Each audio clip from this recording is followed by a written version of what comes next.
Welcome to the Dental Team Podcast. I'm your host, Kira Dent, and I have this crazy idea that maybe I could combine a doctor and a team member's perspective because let's face it, dentistry can be a challenging profession with those two perspectives.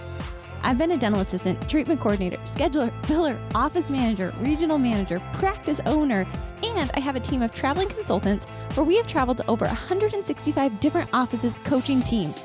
Yep, we don't just understand you, we are you. Our mission is to positively impact the world of dental, and I believe that this podcast is the greatest way I can help elevate teams, grow VIP experiences, reduce stress, and create A-teams.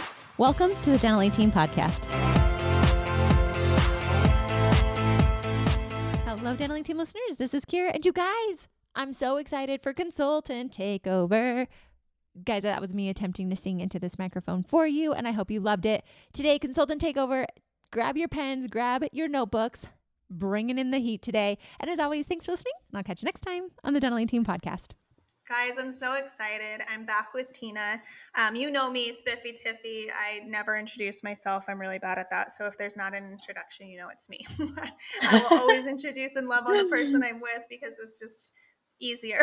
It's just easier. And Tina, I'm so excited to be here with you. I actually really enjoy, I don't know if you know this or not because I don't probably tell you enough, but I love talking with you, and I think this is a great platform for us to just be able to chat on something dental related. But I feel like our conversations are always lucrative and soul fulfilling, and we just walk away with smiles every time. And so I'm so happy to be here with you, and I love that we're doing these on camera. Love hate, but it's fine.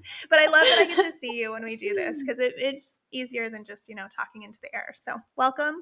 Thanks for being here with me today. I appreciate you. How are you?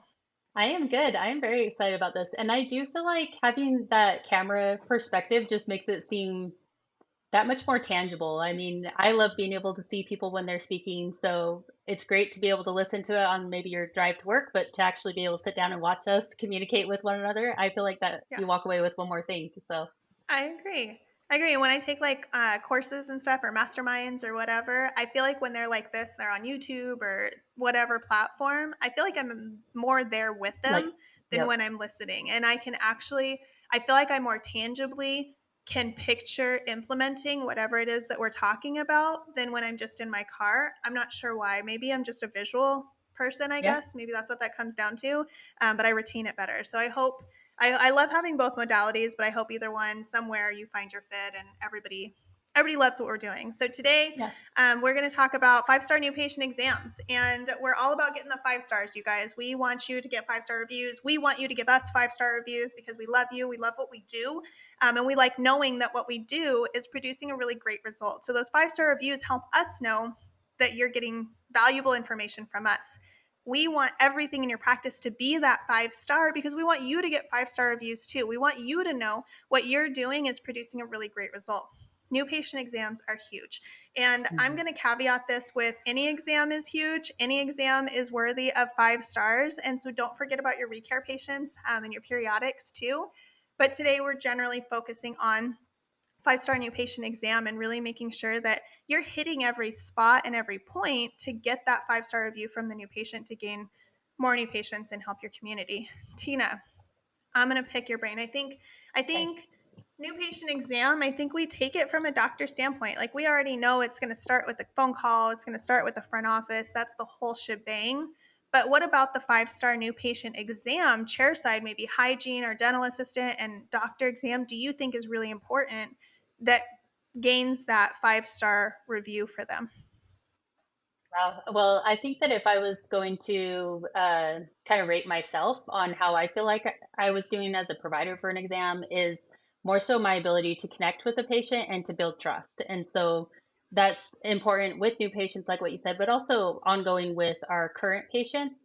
I just think that new patient exam is really where we first start building it. And maybe that's why we put some of the focus there. But if you connect with me and I can get your trust, then I won. We both just won. Totally. I totally agree. I think it's all about that relationship, right? Because I can't imagine being like, oh, you need 5 crowns to somebody that I have not built any trust or relationship with. And I think one reason why some doctors shy away from treatment planning, especially for new patients, is because they don't know where the patient's at, right? They'll say like, oh, I don't want to overdiagnose. What if their last provider, obviously their last provider didn't tell them these things? Well, number one, you don't know that. You have no idea if they've just been sitting on these crowns forever. And number two, if they didn't tell them that, that's their problem, the other provider's problem. Now it gets to be your solution. So you get to be the person that gets to help this person be healthier. Don't stand back and allow them to continue being not healthy. Help them to get healthy and be the person who's willing to do those things. So I love that. Build that relationship and that rapport. And part of that 5-star new patient or 5-star rapport, we'll call it, right, is making sure that we as a team are communicating, right? Yep. So if I've got a hygienist or a dental assistant and I'm the doctor, I want you to give me the relationship. I want you to gift me your relationship that you've already built because you've been with them. Our doctors come in and they're just like, hi, welcome to the party. I'm here. Yeah. You guys have already been here. It's kind of like, I feel like it's like coming to dinner late, right? And you're like, all of your friends have been at dinner. Maybe there's like 5 or 6 of you. And all of your friends have been at dinner. And they've been at dinner for like 15, 20 minutes. They've been talking. There's conversations going on. Now there's inside jokes that are happening that you weren't privy to. And you come in. You have no idea what you're going to order. You don't even understand the restaurant you're at. And you're trying to interject in these conversations that you haven't been a part of.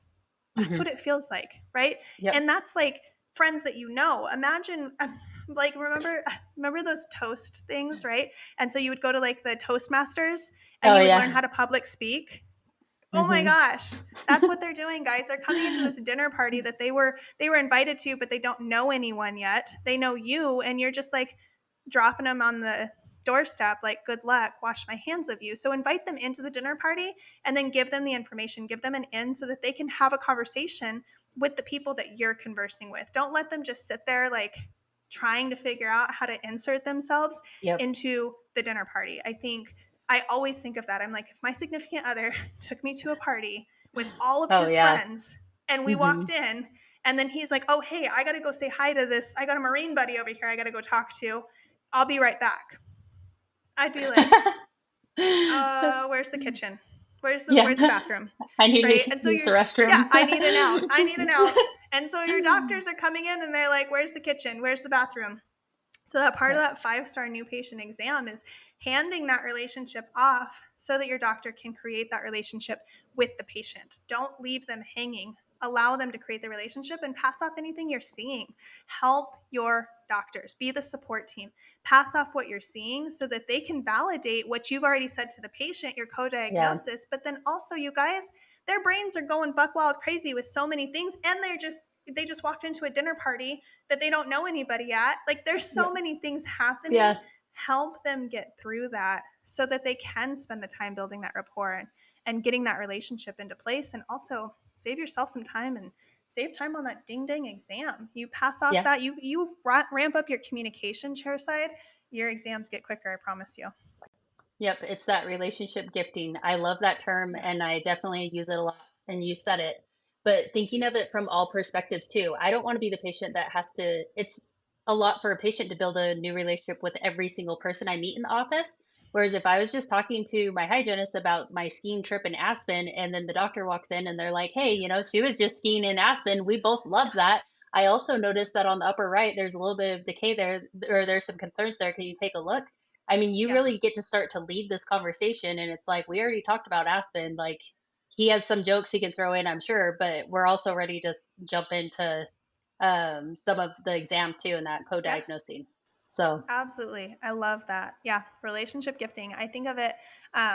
This is something that all my practices will be laughing, and you can utilize this whenever you want, anybody. But I don't know if you guys remember like that's called friendship bread, or sourdough bread. They do it with sourdough bread now, where you build like this dough ball and then you take a piece of it and you gift it to somebody else, and then it grows, magically, whatever. It grows into their own dough ball so they can make their own bread, and you take a piece and you gift it. So I think of this dough ball between me and the patient, and I've allowed this dough ball to grow so big that now I can take a chunk out of my dough ball without impacting my loaf of bread and gift it to whomever is next. So I'm gifting it to my doctor so that he or she can have that 5-star new patient exam and really dive into the relationship and the diagnosis. The diagnosis can't come before the relationship.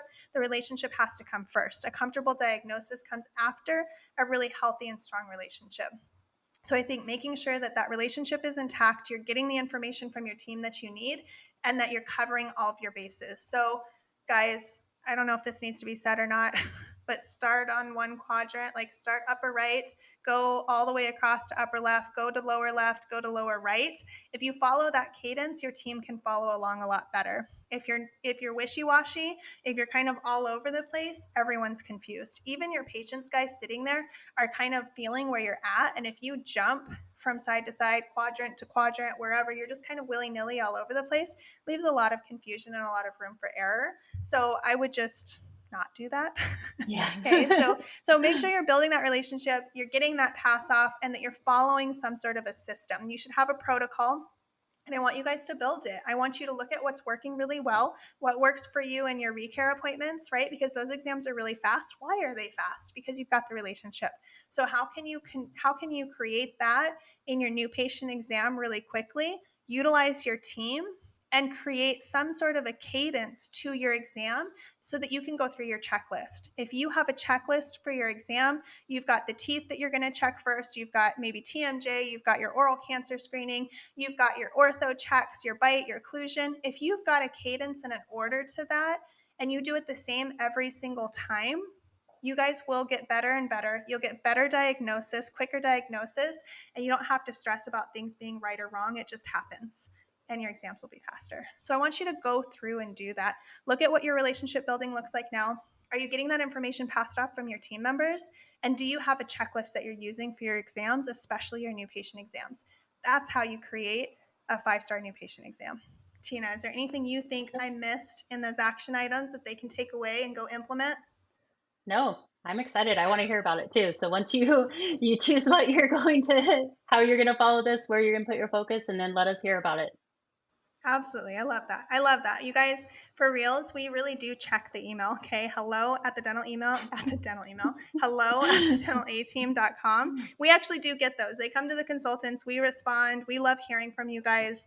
And share this. Share this with somebody that you think it might help with their exams as well. We want everyone to learn and grow and just be a happy freaking family. So thank you, Tina, for being here with me. I hope you guys loved these takeaways. Tina, I hope you have a great weekend. Whatever day you guys are listening to this on, I hope you have a great rest of your day. And I think that's it. Thanks, Tina. Awesome. Thanks, Tiff. And that wraps it up for another episode of the Dental A Team podcast. Thank you so much for listening, and we'll talk to you next time.